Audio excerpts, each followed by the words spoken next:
non-negotiable right. We are building the infrastructure for impact. A collective space where the diaspora can find tools, community, and the unshakable permission to slow down, process, and thrive. Your healing is not a luxury, it is the foundation. Join the movement. Let's build a softer, stronger tomorrow together. Grand Rising, everyone, and welcome back to the Black Mental Health Matters show. I am your host, Dr. Corporal Deontay Carter. And today's episode is a deeply personal one to us with Black Mental Health Matters, as we're honoring the legacy of Dr. Jason Arday, whose journey as a Black scholar reminds us what Black brilliance under scrutiny really looks like. Again, I'm your host, Dr. Deontay Carter. Before I get started, I want to make space to allow this illustrious panel to introduce themselves, what you all do, and the floor is yours, everyone. Well, hello, I'm Rosalind Henderson, Professor Rosalind Henderson, and I am of the belief that you don't have to sacrifice yourself to reach high levels of success. So a lot of my work is centered around there, with being able to teach professionals how to lead themselves and to lead and be inspirational with others, to be bolder, to go after once unimaginable goals and achieve them. So that's what we're about. And we work in schools and we work with women of color in particular to raise their leadership skills and to build an infrastructure to do that. So it's wonderful to be with all of you illustrious folks. And I'm very interested in the type of conversation we're going to have. Oh my goodness. Such a topic, such a discussion to be had around Dr. Arday's memory. Dr. Clemens, the floor is yours. Good morning, everyone. I'm Dr. Amira Clemens. I am actually a nurse with a PhD and a community activist. My work is centered around the underprivileged and underserved. I run a vocational school in Philadelphia, providing opportunities for people of color to get into healthcare. And I also provide opportunities for people who have been impacted by the justice system to get into healthcare jobs by being mentored. And my research interest is the mental health and homelessness of Black individuals aging out of foster care. And I've had a long history in working in healthcare and also providing information and uplifting my community around seeing a person of color in healthcare. And I'm also a professor of nursing. And I'm happy to be here with this panel this morning. Wow. As a former foster child myself, I'm gonna have to have some conversations with you. My goodness. Wow. Absolutely amazing. But absolutely last but not least, Dr. Robinson, the floor is yours. I'm appreciating the opportunity to be with you again, Dr. Deontay, and Professor Rosalind and Dr. Clemens. It's really a pleasure. I'm in the kind of the fourth quarter of my career. I spent a lot of time working in the personal transformation and organizational change space. I have multiple books. Many of my programs have been done in 26 cities, 4 or 5 different countries, ranging from adolescent mental health to executive leadership to organizational design work. And right now I'm really focused on what it means to be human and what it means to be Black and human living in modernity. And how do we thrive in this place? Yes.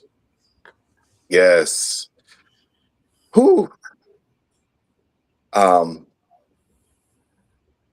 I genuinely want to say that Dr. Jason Arday, um, his professionalism hits home for me because I have two sons that are on the spectrum, that are on the autism spectrum, and for him to be a Black professor in that space to do what he does, it is he has championed academia. He seriously has, and his memory, his legacy will never go, will never cease to go away. And so let's get started. My first question to you all is, what signs, emotionally, physically, or behaviorally, tell you that academic stress is becoming more than what you can manage on your own? Within our diaspora, the Black diaspora. I like to just say I was an educator for some 30 years and also a professor at Cal State Dominguez Hills. And oftentimes in academia, you get messages. You get messages about what a good educator is supposed to be like, feel like. Oftentimes the load that we carry is unsustainable. Mm. And there's myths about teaching and all of that somehow sets up so many educators. They're set up to burn out. So when I'm seeing symptoms that educators tend to live with, I see things like migraines, or they're irritable. You're losing sleep. You can't turn your mind off. Difficulty concentrating, for instance. Behaviorally, sometimes it has meant that you withdraw and that you procrastinate, or you're a perfectionist, or you're constantly beating yourself up. You're never good enough. And those symptoms are, again, symptoms that we tend to live with. We tend to swallow some of the symptoms that we see and keep on moving until you can't move anymore. Very dangerous. It's a very dangerous place to be. And I always say to my clients that when these symptoms, these type of stress symptoms are hanging around, that's an indicator. That's a siren going off, and you need to address it and not play with those symptoms. I'm going to add a second layer to this question. Specifically, within these signs, I want you all to think executively on a system that isn't designed for the Black diaspora. What we call societal norms, systematic entities, whether it's academia, what have you. What do you all think of this space that's now becoming diverse, but they're using the broken system to basically say, fit in within our system, although it's not designed for you.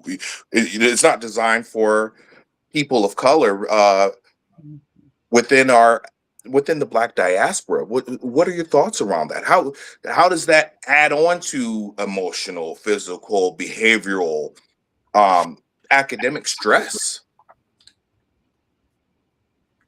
I can speak to that. That's a powerful question. When I was new to academia, which was in 2009, I came into a space where there was not a lot of people. Of course, the dog wants to bark when I'm talking. There was not a lot of people of color in nursing, much less in academia and nursing. And I struggled on the clinical side with people not wanting me to be there or challenging me, and people wanting to reduce my credibility in the clinical spaces with nursing students. Eventually, I became a professor of nursing, And I worked, of course, it was still predominantly not us. And not only did I work alongside other professors who questioned my credibility and my qualifications to be there, even though we worked 10 times harder to be half as good. They questioned my credibility. And I remember, trying to figure out why there was, like, I was the only Black professor and we were in Philadelphia. I'm like, we're in a city saturated with people of color. And you're saying that you can't find people that qualify, and I'm in this position and I'm like trying to figure out how hard it is to qualify. But I worked with people who questioned my credibility and worthiness to be there. And not only that, I had students who questioned my ability to even give them a failing grade. They questioned my ability to stand in front of them.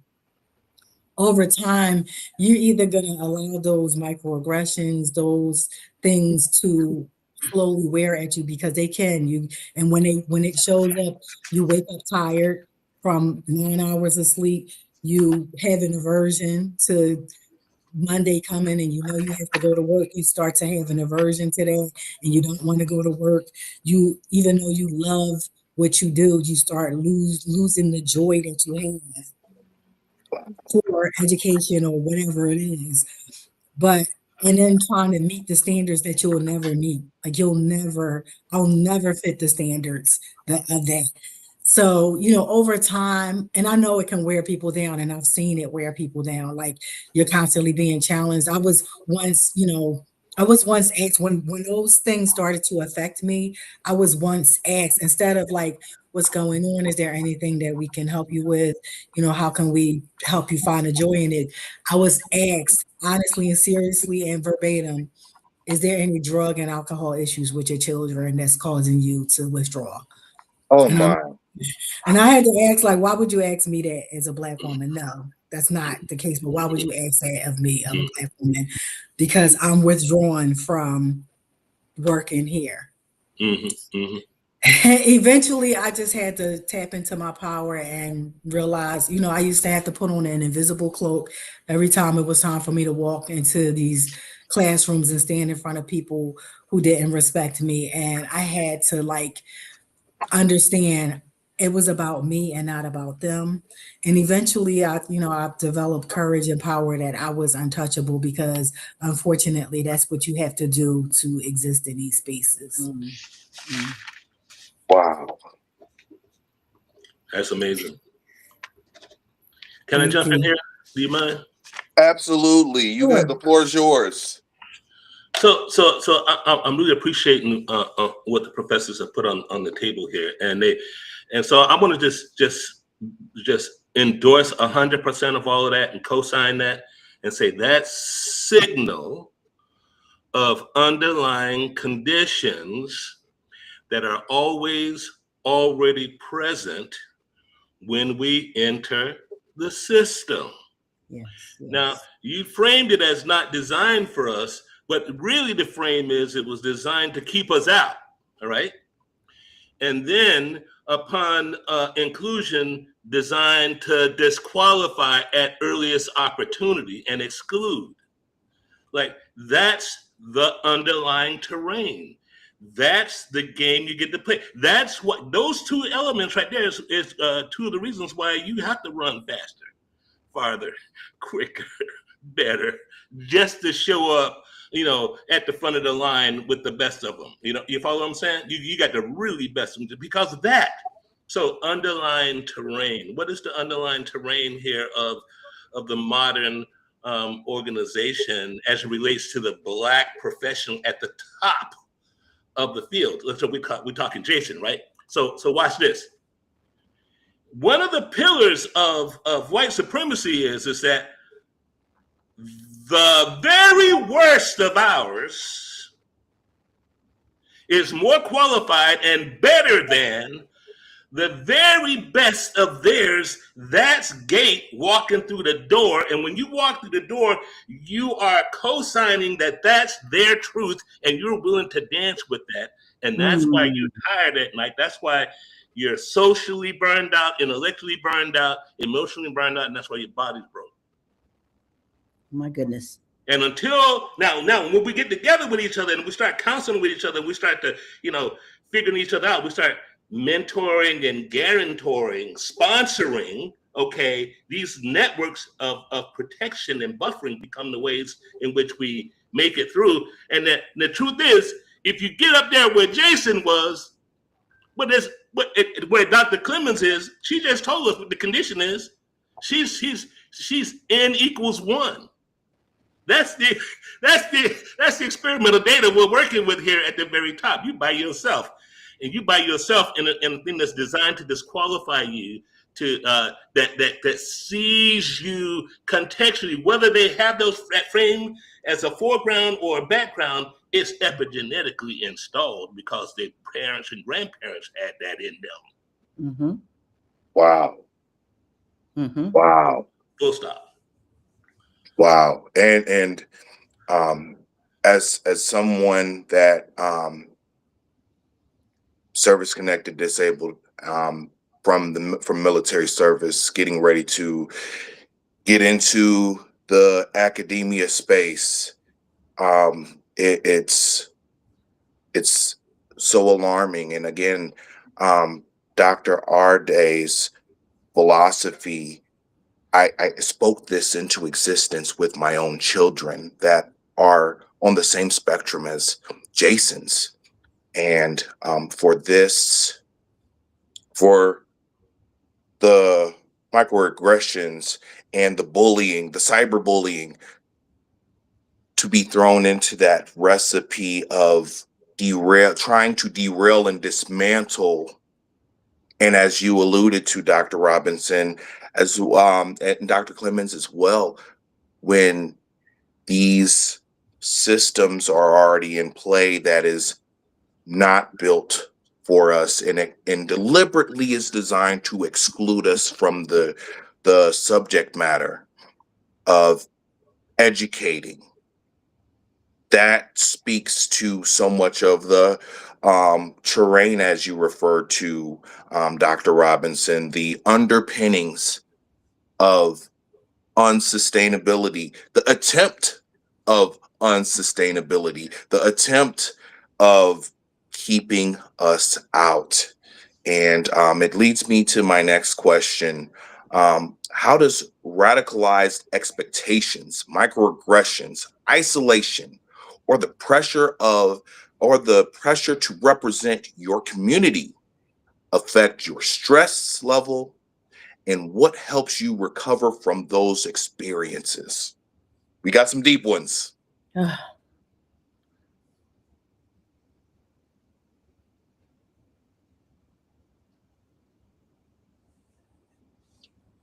I'll start.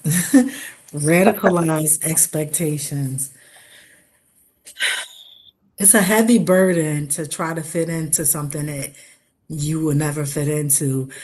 Like, you have to make decisions every day. How am I going to wear my hair?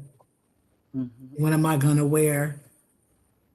What am I, and sometimes you feel like, okay, my hair is natural. It is what it is. But then, do I feel like having those conversations? Do I feel like walking through work today defending my choices? So sometimes it's just easier to try to conform. Sometimes, not all the time. Sometimes it's easier to just I just want to go to work today and I don't feel like answering questions about my choice of attire and my hair. Now I've built inner strength that I can stand 10 toes down on every decision that I make. But there was a time that I had to make a decision on what I was going to do with my hair, my clothes, my shoes, my jewelry, so that I don't have to, I just want to go to work and do my job. I don't want to have to defend myself. But I developed inner strength by pouring into myself and having really good self-care routines, really having really good morning routines, and tapping into myself and my strength before I went out into the world, because I had to be strong for me before I can, face people.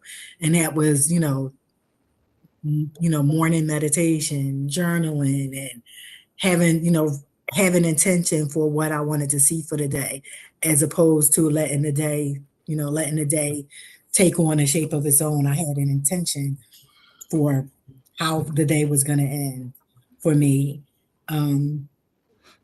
Taking, everything down to what I eat, what I read, what goes into my psyche has to be intentional, because if you're weak while you're going out to face these radicalized expectations, then it's gonna affect you mentally, and it eventually, I don't care how strong you think you are, it'll eventually like chip away at you, and eventually you'll just, okay, I just want to work at Walmart. I don't want to do this anymore.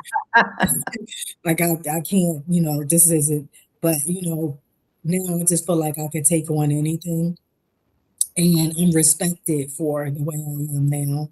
And there was a time where I was afraid to be the way I am now, and to have the voice and to speak up, non-disrespectfully, but to speak up in a way for people to hear me and respect what I have to say. But there was a time that I was, no, I'm going to put on this suit. I'm going to make my hair look, as acceptable as possible. I'm going to go in and I'm going to speak the way they expect me to speak. I'm going to practice pronouncing these words so people don't, put on my evaluations that Dr. Clemens don't know how to talk. Now accept me. It is, this is what you're going to get. And I feel like people respect me more now than me trying to conform to expectations that I would never be able to fill. It's harder to do that. So I'm going to stop there because I'll get on the soapbox. You know, Do it, Dr. Clemens. You good. I love this because there's so many ideas that are coalescing in my mind about this. Because given our history, oftentimes I have seen a lot of people of color. You're already walking into a hostile work environment, and you are carrying trauma oftentimes in that environment. Even before you get into that environment, I've had generational traumas and things that I've had to work through, personal traumas that I've had to work through, and still try to be excellent and still deal with microaggressions and code switching. And how do I wear my hair? Absolutely. And all these things. How do I answer a microaggression? All of those things. It's no easy task to build inner strength to withstand all of those stressors oftentimes. And for me, where I remember I remember a principal who was a white principal going to one of a friend of mine. He's a Santa Monica white kind of a guy. And he tells the white teacher, Rosalind, she's Black, she's aggressive, and I'm really scared of her. And I was like, I can't even believe in a professional setting like this that he's talking like that. Well, but my Santa Monica friend came in and ran and told me the story. And there's been a lot of instances where the audacity that you see in some of these spaces just made your mouth drop to the ground. But for me, it was doing the inner work to get to become more self-aware, to be able to leverage my gifts and callings, to understand that this was a game. I'm playing a game, that I have a professional face. And after I clock out at 2:30, 3 o'clock, there was another Rosalind that came out. And I learned to have trusted relationships where I could take the mask off and be for real and talk about the pains of being in a hostile work environment like that. I also put a time limit on this. I realized after a lot of growth that I don't have to necessarily be in this kind of space. To say that. That I had choices. Yes. And that if I'm in a predominantly white space and it was sterile, there was other things about it I wasn't all about, that I could transfer to a more diverse workplace, which I did, which helped a lot with stress. Mm. So those are the kind of things I began to realize I have to be proactive in my self-care. And self-care also included, I don't have to be in the space in a toxic work environment like this. I can do better. I deserve more. I can be a more effective when I'm not pulling my hair out. Yeah, absolutely. I totally agree with all of that. Totally get that. And Professor Rosalind, what I'm really hearing from the both of you is this business about the inner work and the self-care and what I've been doing for myself as being the only true antidote to this thing. Because what's going on here, if you ask me, is that we're mistaken to walk into modernity thinking that this place accommodates for my presence and contribution here. It does not. It tolerates. It does not accommodate. It tolerates and extracts. And its primary function is extraction. Toleration is what the people bring to the job because they just want to go home and feel like they're decent people at the end of the day too, because the system is really just there to just get the goods out of you and send you on the way and replace you as quickly as possible, the same way they did with Dr. What every one of us that go through the real. So this is what I want to say more than it. I got two things I want to say. Probably I won't say anything else today. And that is, it's a generational thing that's going on here. So watch this. The older folks, like folks that raised me, they grew up in all Black environments that had all of that stuff buffering all around them. And they went out into the world, knowing what world they were going into and already positioned to deal with the terrain as it is and is not. So we had rules about that stuff. And they transmitted that to us. They told us how to be, how to walk, who to say, blah, blah, blah. Right? So there's codes, right? And then me, I grew up, my first few years of schooling was in all Black, right? My entire childhood was still in segregated Black community. Now, that's certain listening to that from the modern standpoint might say, well, that wasn't all that good. No, babe, I'm trying to tell you, that was the best thing that could have possibly have happened. And that incubation and that harbor to come home to, that place where you could completely be unconcealed, fully revealed to the world, known, appreciated, accommodated, and celebrated for them kinks, for that walk, for that way you talk, and that jive, that groove, that thing, that depth. So people growing up now, 30-something, 40-something, they have no root in the Black totalized experience. No root in the Black survival experience. People think Martin Luther King is history. Yes. No. See, that was a body that was born in the 30s and 40s, raised in the crucible of Jim Crowness. That creates a certain kind of body, a certain kind of physiology, a certain kind of armor, and knowing how to wear the armor, that when you grow up thinking that the world is all inclusive and diverse and equitable, and we got rules and stuff, we got protective devices, we got Congress, we got the courts and all lawyers. No, don't believe in it.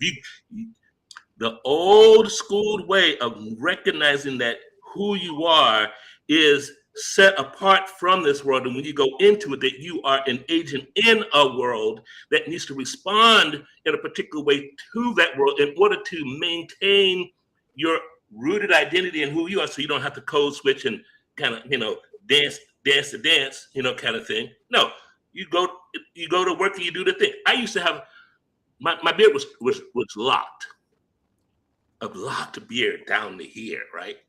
And let me tell you something. When I had my beard locked, the one example would be my daily posting and whatnot, and my social media presence would run about 200 to 500 views a day. Because people turn me off. They look at me. I cut this beard off on Friday. By Sunday, 25,000 views.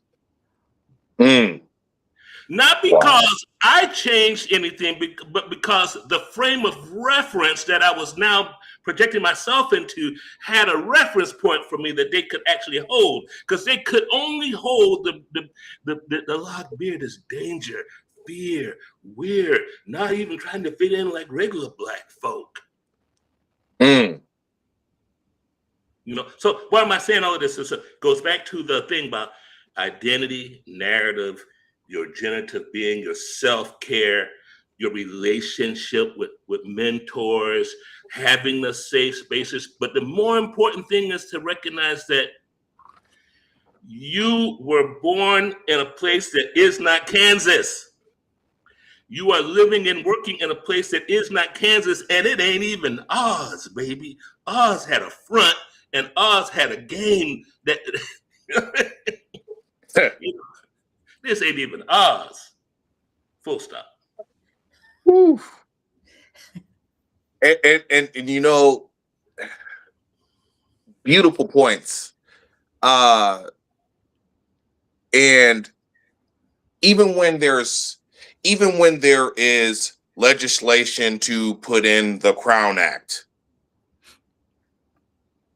microaggressions permeate into that. And you reference that, you preface that and say, hey, leave my hair alone. I have every right to have what I have regarding hair texture, how I wear it, locked up, not locked up, afro, Angela Davis style.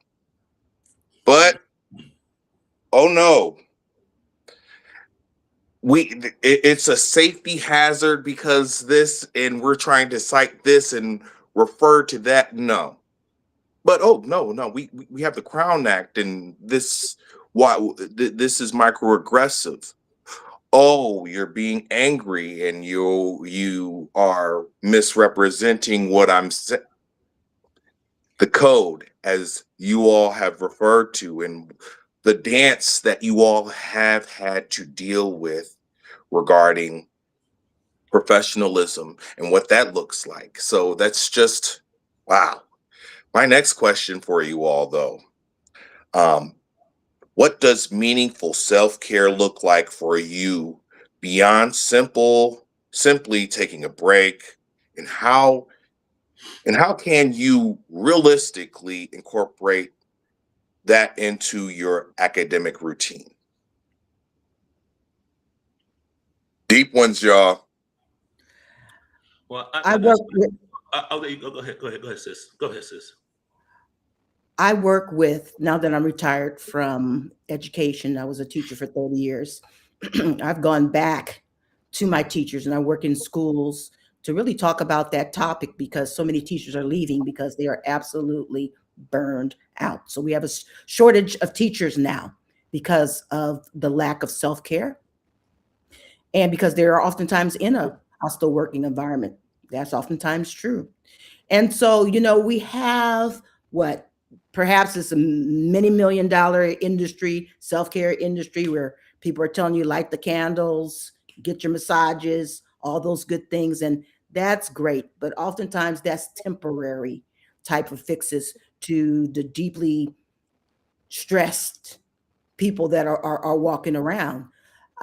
So I think when you talk about meaningful self-care, I find that it really more and more has to do with and really establishing my identity. I really have to understand that I am valuable, that my assets are valuable, that I've got to protect my assets, that I got to protect my time, my energy, my mental self, my emotions, my spirit. It's my job, no one else's. I'm not going to expect that hostile work environment to throw me a couple of bones and I'd be satisfied with it.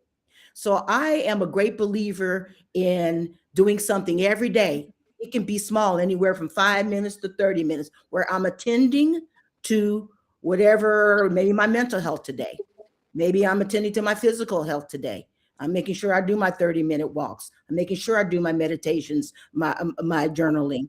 I'm sitting with myself saying, what do I really need? And how do I go about getting it if I can't provide it for myself?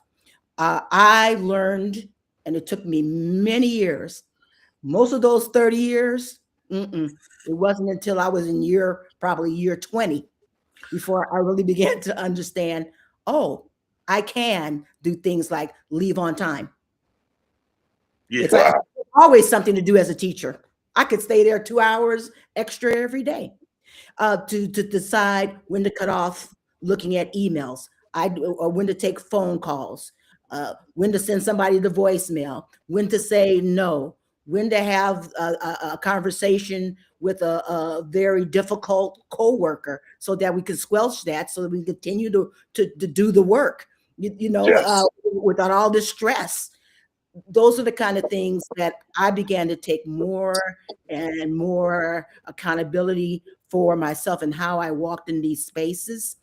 And what was interesting, I was very fearful for most of my career to speak up. But I remember there was a moment, and I'll make this quick, when I finally realized I am valuable. Oftentimes teachers, and I was elementary school teacher, oftentimes teachers were expected to take it. I don't care how unprofessional a parent came in, and they were angry, they spewing things out towards you. You're supposed to take it. And I remember one day I had a parent that was spewing things out to me, even though I was reaching out, trying to help her child to be successful. She was telling me who I was and who I wasn't. And I remember listening to her for maybe 2 minutes and standing up and said to her, I'm on your side. I want to see your daughter succeed, and I will do everything that I can do to help you. But when you can talk to me like an adult without yelling, that's when you need to make an appointment with me. And Yes. I left. Even I was shocked. The principal's mouth really hit the ground. But the point that I want to make is this: I didn't care about their reactions. My chest popped out. I stood taller. I knew that I was not abandoning myself, that I was actually supporting myself. That was a self-care move. Wow. Mm. Wow. I'm resting with that. I'm genuinely resting with that. Ooh, Dr. Clemens, what are your thoughts? Ooh.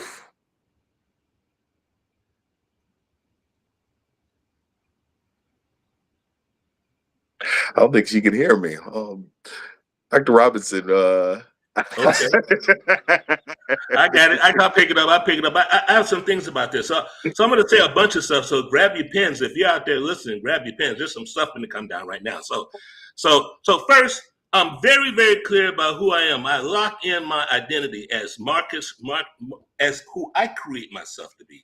And that's what I bring into the room, like a position, like a stance. Like I approach it as a certain kind of way. It's like you never see a baseball player go up to take a hit, get the bat, and just stand there with the bat hanging down, right?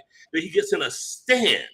He gets ready for the action that needs to be. So my stance is my identity and what I say about myself. And then when I walk into the room, I am breathing that into the room. I'm bringing that mood, that point of view, that way of being into the room, and I'm going to hold that space. So that means I'm conditioning the room for me, because I know it is not conditioned for me walking in. And then how do I get there? I take care of this physiology, because you can have a thought or emotion or an action that isn't physiology. Just not. It's just all physical. So My circadian rhythm. I get up early in the morning to get that early sunlight. I get that good water in me. I get good fats and proteins in me and polyphenols, and I'm pacing the food in me. I'm going to have food only at specific hours of the day because I'm now training my body for the rhythm of my contribution of the day. And then I'm going to rest it too. I'm going to give it what it needs in order to rest and recuperate. So I'm not going to watch TV or answer emails or do work after a particular hour, because I'm going to now give my body a chance to ramp down so I can get real sleep, so that my circadian body can regenerate everything that got broken by the world. Because like the microaggressions, those are cuts. They got to heal. Those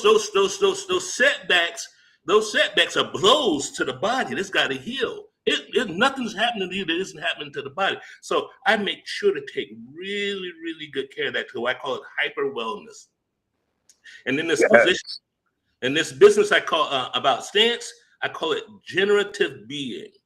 I'm gonna generate the way of being, the way of doing, and the way of action in the spaces I'm going in. Because if I wait for them, whoever they are, to instruct me on what it is to do, the chances are they don't know me well enough to give me the prompt, to get my biological computation and intelligence up to par. They can't prompt me right. They can't even ask right. So, but nonetheless, so when you bring yourself ready to generate the space as opposed to consume the space.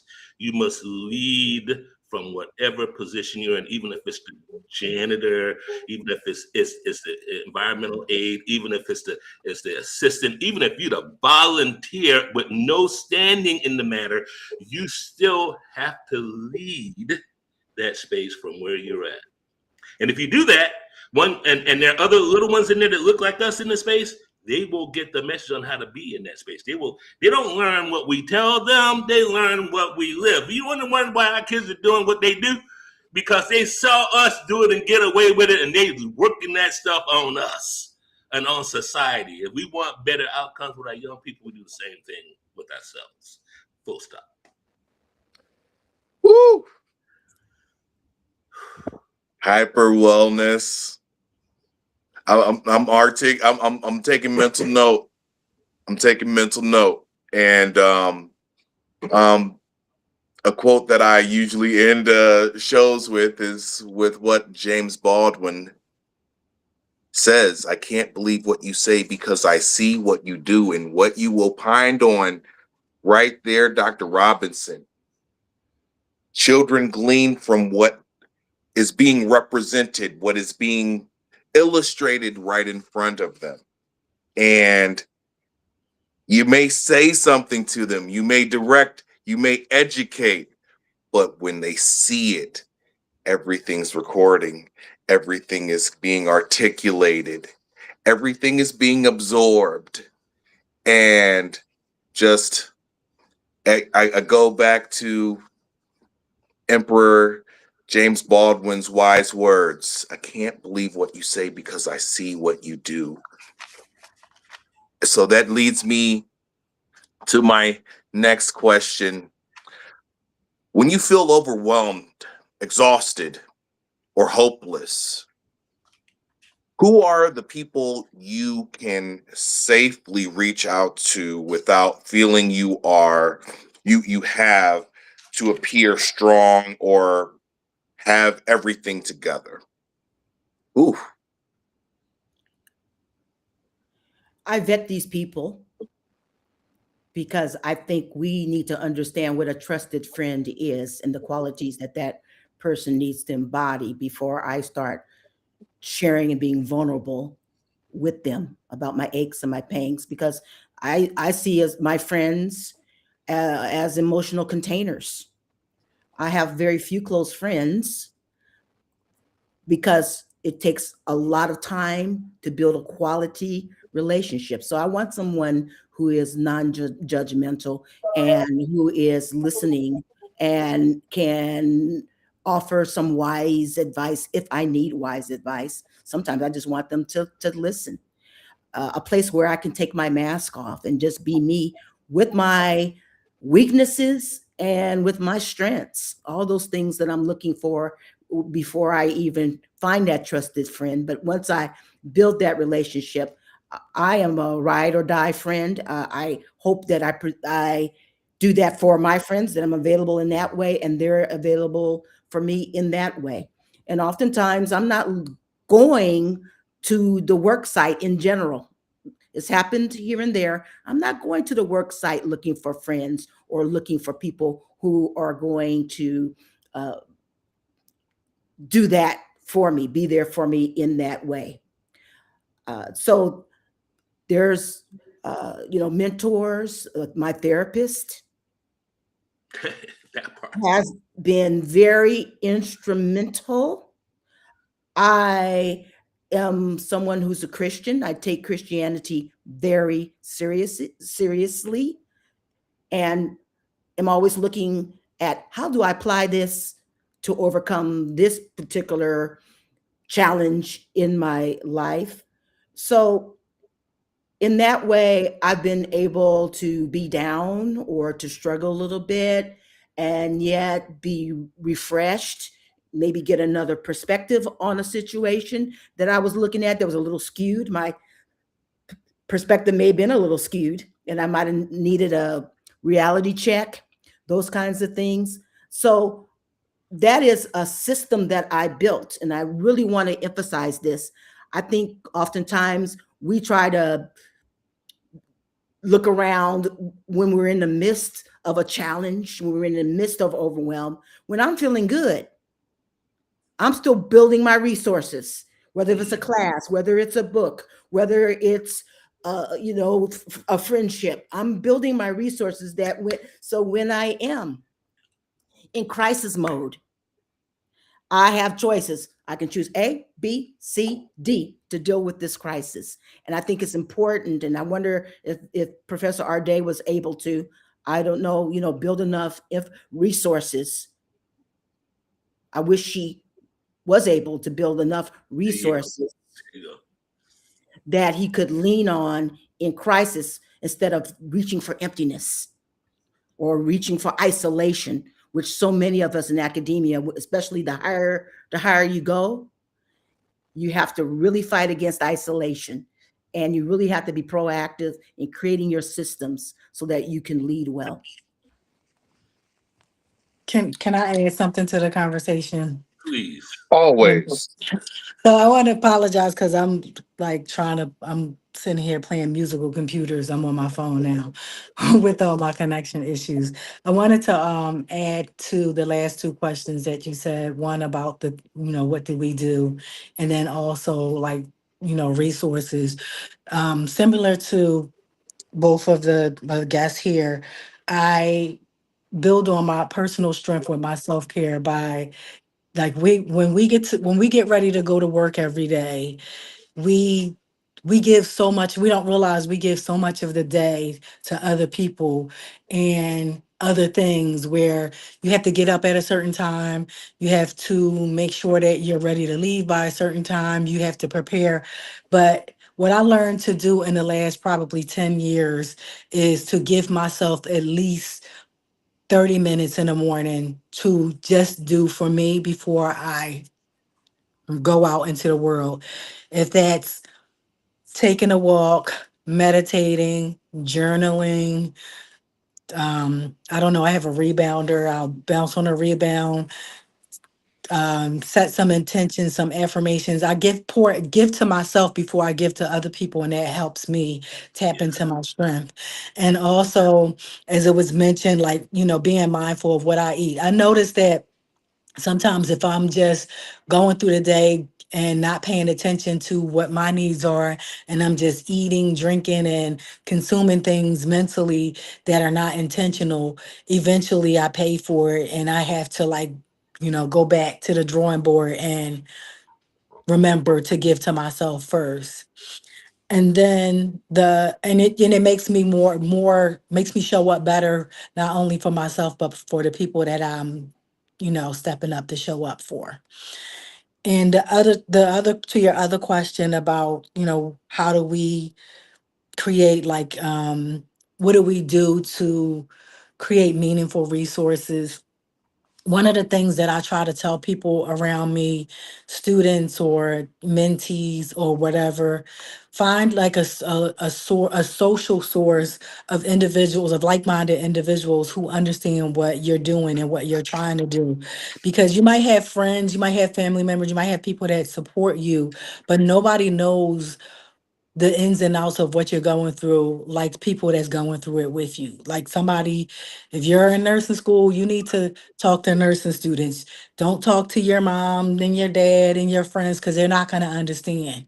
You have to find yourself in a company of like-minded people because then you can bounce ideas off of each other. You can support each other in maybe issues or whatever, or even just being around people that understand you. It helps make whatever that is that you're trying to accomplish better, rather than just talking to people who support you because they love you, they care about you, things like that. That's great, but you Mhm. can't really support me if you don't truly understand what I'm going through. Yeah. And that helps. It helps. That's why I tell my students that's why Weight Watchers work, because it was a support group of people that's trying to accomplish the same exact thing. So, if you tried this and or I tried that and I want to share, it helps. So that's what I wanted to add to the last two topics. Oh yeah, that's all good stuff, Doctor. Oh my goodness, I had to change my list because you put so much good stuff on there. I want to hitchhike on what you just put in there. This distance about. My language is around social capital ecosystems. Mm, Is who do you know and what value do you co-generate with them? That's your mhm, social capital ecosystem. And the social network intervention is I like to have 3 or 4 or 5 people who are pretty much doing the same thing I'm doing in the same range I'm doing on the same level. Then I like 2 or 3 or 4 people who are coming up the rears, wanting to get to where I'm trying to get to, blah, blah, blah. And then I've got 3 or 4 mhm, people who are like the ones that are like they're the gap change. They're the ones that I need to do a step change in order to get there. And my relationship with them is such that they are pulling as I am pushing, kind of thing to get Amen. there. So that Mhm, there's like Rosalind, Professor Rosalind said, she pre-positions this stuff to have it available to her in the good times. So when the storm hits, she's grabbing from the resources, not running for resources. You know what I'm saying? That's the social capital ecology in her thing. That's how she's doing it. And then I'm trying to say that going back to this earlier piece around how we're getting this information and about the kid thing. The difference between how we are being brought up and educated and shaped in today's modernity versus what happened 50 years ago. When them folks was teaching in them black schools, they weren't just teaching, they were initiating. They yes. weren't just carrying information that you had to repeat so you can get a grade.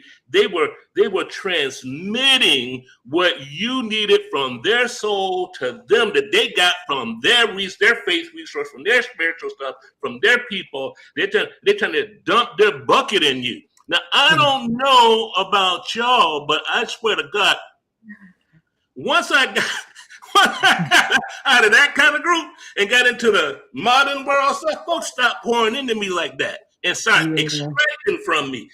There's a difference when they pour into you versus extract from you. So Mhm. in today's world, you need that social network, that social capital ecology built around you, and you name them, and then they don't have to even be alive. Right. There's people. There's like you call that brother. Every time I see you calling a dead brother, saying how much he inspires you, Dr. Carter. Because they don't have to be because they're alive in us. Yeah. Yes. Dr. Carter, you're alive in me today because the story is in me today, even though you are in body.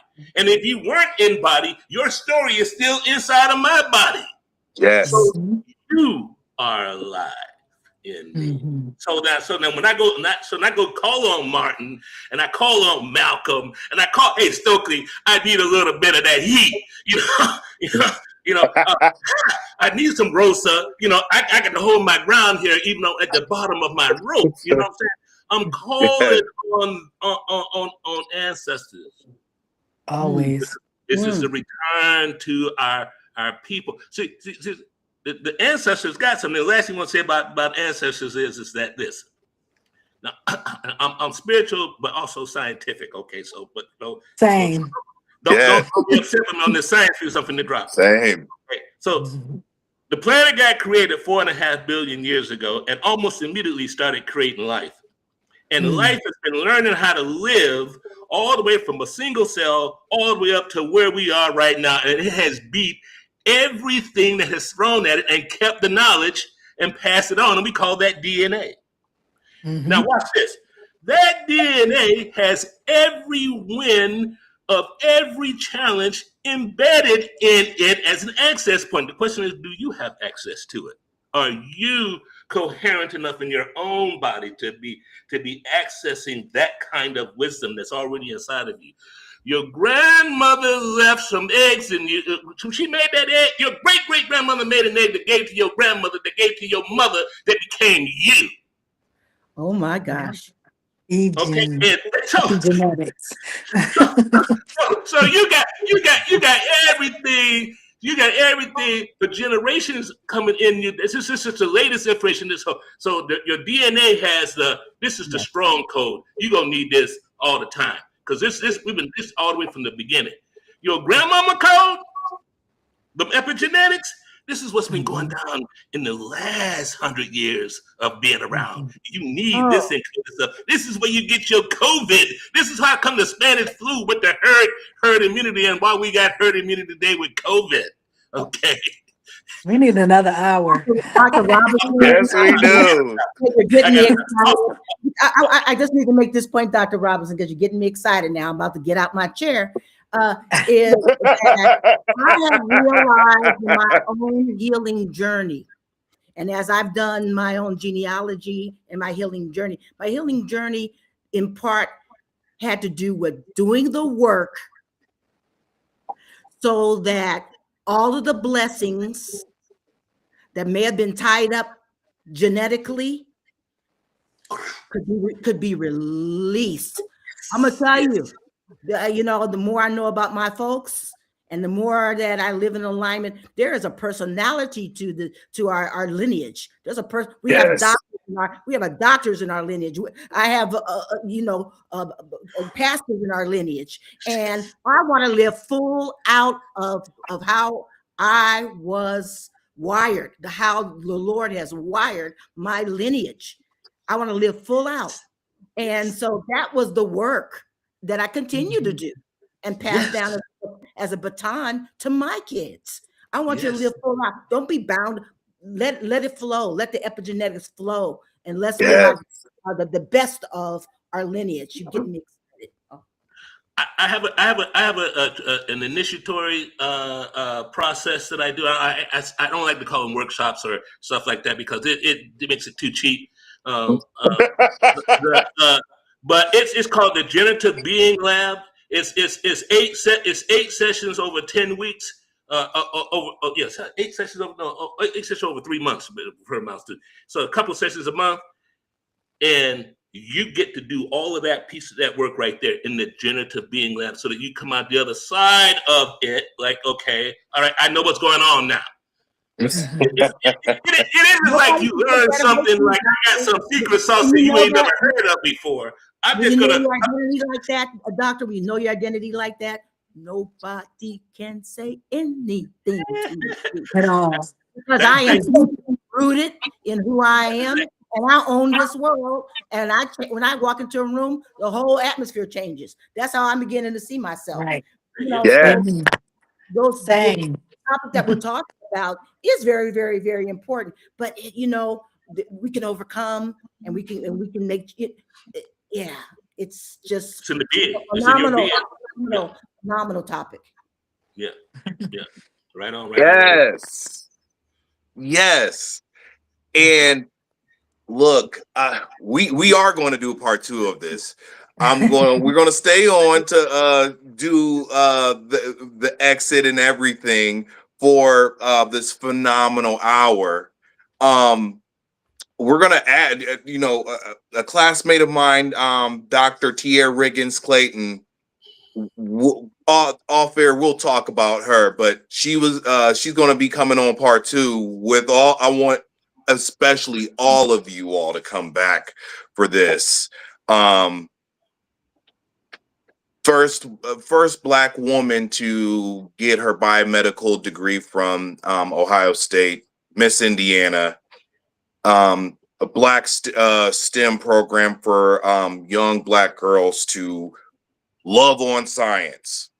I'm dedicating these. I want to make a special dedication to Dr. Tia Riggins, Dr. Claudine Gay, to Dr. Clemens, to Dr. Robinson, to the Professor Rosalind. This is and speaking to the Black professionals out here that are professors today.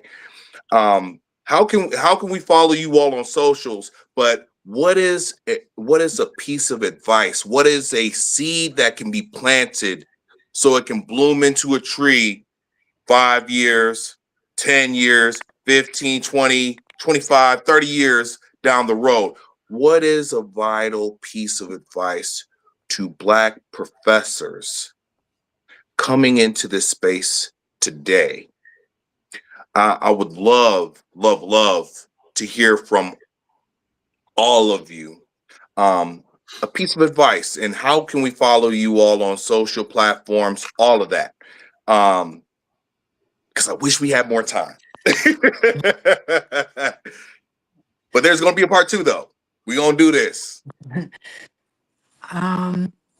I would say, well, you can follow me at Amira Clemens I am on LinkedIn. I am Amira on Facebook. My Facebook and my Instagram is more dedicated to my vocational program, but you can follow me on LinkedIn by Googling my name. You Google my name, Amira Clemens, you'll find all of my channels.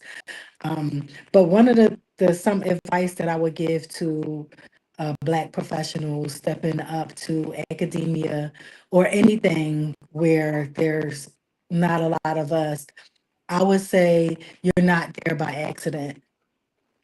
You're like, if you've gotten there, then this is your place. This is where you should be. One of the things that I'm just going to drop this one gem. We probably can talk about it at another point. Is I have a degree at every level, and I haven't paid for any of them yet. And I walked through my career by things falling into my path and never talking myself out of an opportunity because I felt like I didn't belong there, or things come to us for a reason. And if it came to you, it's not an accident. This is where you belong. This is where you should be. The greatest sin to not fulfill the life that you're supposed to live, because we're all here for a reason. And if you're not fulfilling that reason, then you're not doing what you're supposed to do. Woo. I love it. And what I would say is that you can find me on LinkedIn and my website, www.ignitecoreleadership.com. And what I would simply say, I've taught over 850 students in my 30 years. And what I have found is, as Black folks, we're the most unique, peculiar, talented people that you ever want to meet. But at the same time, we don't know it. And we don't know it oftentimes because of brokenness. And we don't oftentimes know it because of the messages that we're picking up from society. So my suggestion is always about growing, getting very solidified and established in your identity, really owning the peculiar, wonderful, beautiful qualities that you have and leveraging it 110% out there in the world. Everything starts from you. It's inner and outer.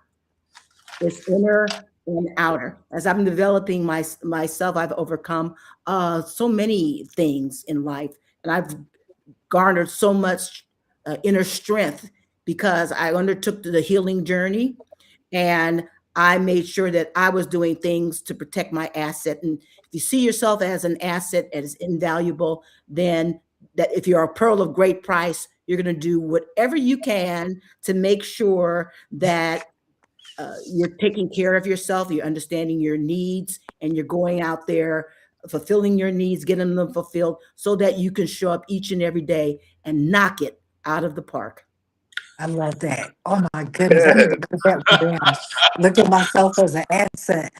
Oh my goodness. Yes, Ashe. So I'm going to hitchhike on that and really, Professor Henderson, and say, look, that business about identity is everything, and that identity, that stand you take, that narrative, that story you tell about yourself, that is everything. And you want to get that as solid, as diamond, as tungsten steel, as anything you can think of that's hard as a rock. You want it that solid and that much in your control that you can change it whenever you want, because it's your identity. So I'm saying reinvent yourself is the first piece of work. The second piece of work is to build that social capital ecosystem. You need players in the game with you who know how to play the game, so you can look to the left, look to the right, and know how to get your move right. Because everybody good, and on any given day, right? So that's why you have a team. And then there's people coming behind you. If you're not contributing to the lives of people, then you're not contributing to your own life, because there it is. The human life is here on the planet to contribute to others on the planet. If you're not doing that, then you're missing the whole point, as Dr. Clemens was talking about.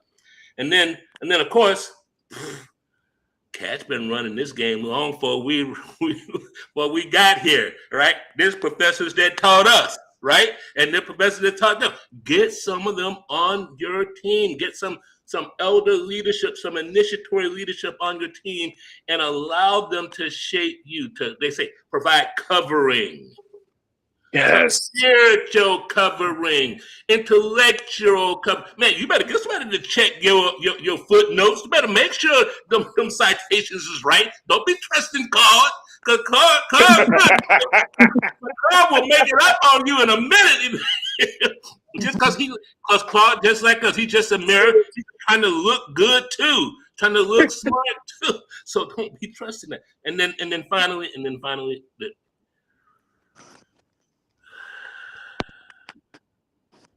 we are here to lead the world. We are here to cultivate the world. We are here to shape the world. We are here as co-evolutionary agents in the world.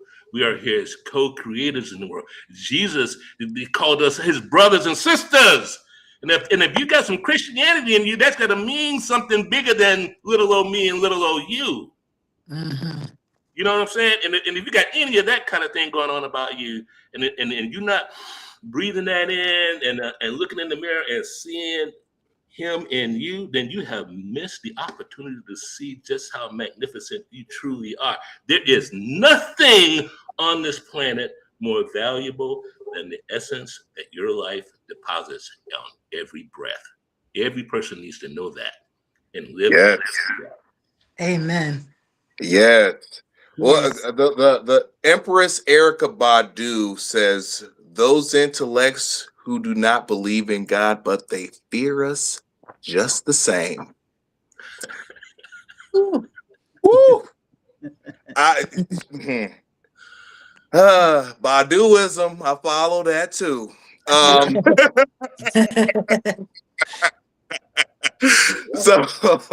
So with all that being said, you all can follow me on LinkedIn, Dr. Corporal Deontay Carter. I'm a poet. I'm academic author. Before I got my bachelor's degree, before I got my master's, PhD, all that. You can follow me on Instagram, Ante Cartier. I have a poetry channel, the Prophetic Odyssey of Dr. Ante Cartier / Dr. Handsome. And a word of wisdom that I want to give young, no matter what age, professional, that a Black professional entering into academia, the workplace, what have you. The greatest superpower is being yourself. Virgil Hawkins, Static Shock, a comic that a show that I watched, a Black man with abilities to shoot lightning. It was a show that helped me be the man that I am today. And Professor Henderson, Professor Robinson, and Dr. Clemens, you all are in me. And I hope I accompany you all as well. You do. And I'm grateful that we are having this conversation to honor Dr. Jason Arday, to honor Dr. Claudine Gay, academics that are phenomenal, those citations, those references are still shaping academia today.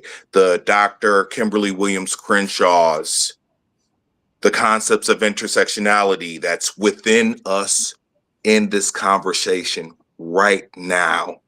I'm grateful that we're being able to have this space to do all that.